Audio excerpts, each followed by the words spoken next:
Bonjour à toi, cher cycliste. Aujourd'hui, je t'explique comment adapter ta position lorsque tu es enceinte. C'est parti!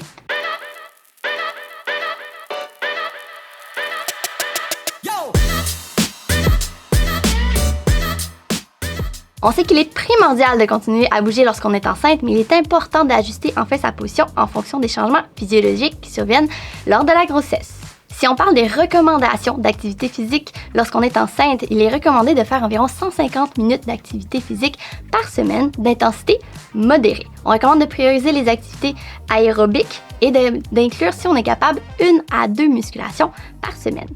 Pour savoir le bon niveau d'intensité, on conseille de faire le test de la parole, donc d'être capable de parler pendant l'activité physique plutôt que de se fier à notre fréquence cardiaque qui sera différente lorsqu'on est enceinte. Il est également recommandé d'éviter les sports à risque de chute ou de traumatisme comme le vélo de montagne.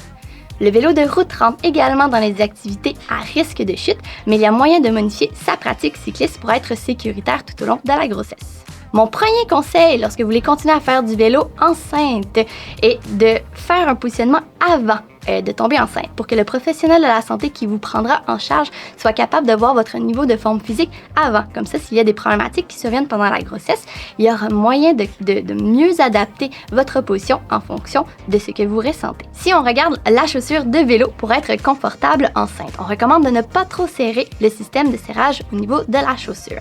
Il peut même être nécessaire de porter des bas de compression étant donné que le volume sanguin avec la grossesse sera augmenté et le retour sera diminué. Donc, il y a une plus grosse probabilité d'avoir de l'enflure ou de ressentir des engourdissements au niveau des pieds. Au niveau des cales, il n'y a pas nécessairement de changement à apporter. Par contre, il se peut que plus la grossesse avance, que vous ayez besoin de changer de vos pédales de route pour des pédales plateforme. Étant donné que il se peut que vous ayez besoin d'élargir votre base de support pour permettre le passage des jambes avec le ventre qui sera de plus en plus proéminent. Pour être confortable sur sa selle de vélo enceinte, il est recommandé d'avoir une selle de taille adéquate et qui est positionnée de façon à ce qu'elle soit bien stable. Si vous écoutez cette vidéo, c'est parce que, comme moi, vous êtes passionné de bike fitting et de vélo. La meilleure manière d'aller en profondeur et d'en connaître plus, c'est de s'inscrire à notre infolette avec le lien sous la vidéo. Ciao! On recommande de se lever souvent et de changer souvent de position étant donné que la tolérance au niveau du périnée et au niveau osseux sera différente pendant la grossesse. Effectivement, il y a un petit peu plus de volume sanguin au niveau des parties génitales chez la femme et on retrouve également une diminution de la tolérance en fait au niveau osseux étant donné qu'il y a une augmentation du poids pendant la grossesse. On ne recommande pas nécessairement de changer de selle d'emblée. En fait, s'il y a des problématiques qui apparaissent, on peut au besoin retourner mesurer la largeur des ischions et prendre une décision en conséquence selon les résultats. On sait qu'avec la grossesse et les hormones, il y a une diminution au niveau de la stabilité, de la laxicité au niveau du bassin.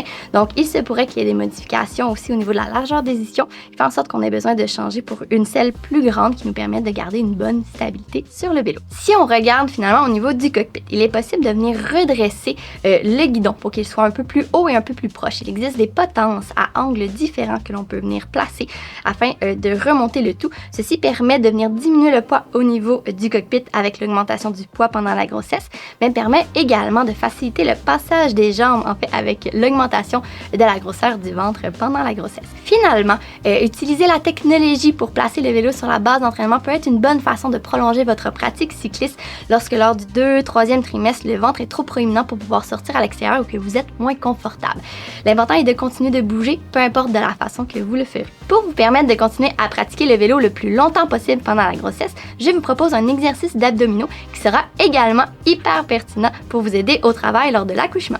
On sait qu'il est important de continuer à faire des abdominaux et de la musculation pendant la grossesse. Que l'on commence avec une planche ventrale, il est important de s'adapter plus notre grossesse avancera, par exemple de la planche ventrale vers la planche sur le mur, par exemple, selon la grosseur de notre ventre et notre confort. Par contre, il existe un exercice d'abdominaux qui s'appelle le dead bug, qui permet de faire des abdominaux, mais d'une façon indirecte, qui peut être poursuivi un peu plus longtemps. On recommande de faire le dead bug pour le renforcement de la tolérance posturale, ce qui vous aidera à faire plus longtemps du vélo. On sait également que de travailler nos abdominaux de cette façon vont aider au travail lors de l'accouchement. Donc, vous pouvez faire l'exercice qui est démontré 2 à 3 séries d'environ 10 répétitions de façon très très lente pour venir stimuler les abdominaux à la maison. Finalement, peu importe de la façon que vous choisirez de le faire, l'important est de continuer à bouger enceinte. Ciao!